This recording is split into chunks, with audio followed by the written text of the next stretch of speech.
V tomto videu odhalím pravdu o všetkých videách, ktoré sú na YouTube, kde vyrába niekto po domácky klimatizáciu.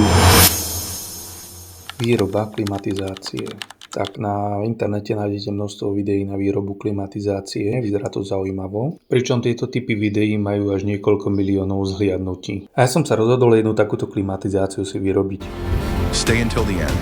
Klimatizáciu už ako takú mám hotovú. Ako môžete vidieť, je tu množstvo motorov, ktoré mám pripravené na vyskúšanie.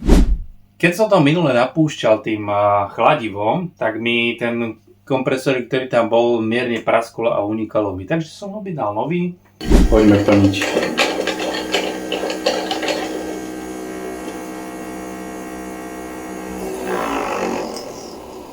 Teraz je tam okolo tých 15 gramov chladiva. Ten tlak, ktorý tu bol, tie dva bary, úplne zatlačil ten motor k tej stene.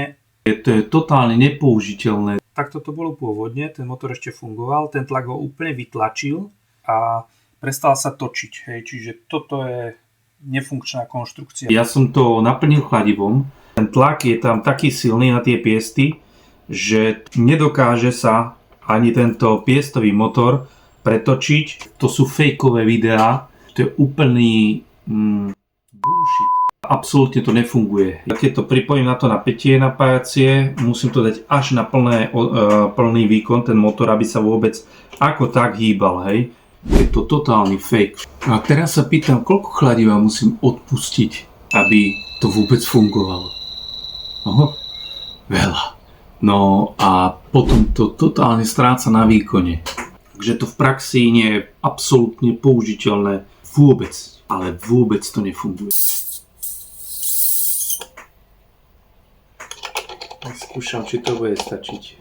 Tak, že sa ten motor konečne rozbehol.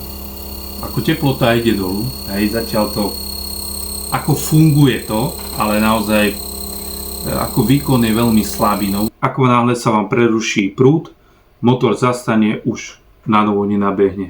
Toho chladiva je tam príliš málo na to, aby to malo dostatočný výkon. Nepracuje to vôbec správne. Výroba takéto klimatizácie bez toho, aby sa tu dal seriózny chladiarenský kompresor, taký ako máte v chladničke alebo mrazničke, že toto nebude absolútne fungovať. Všetky videá, ktoré sú na YouTube, kde niekto vyrába takúto klimatizáciu s tými rôznymi motorčekmi, že to je úplný bullshit.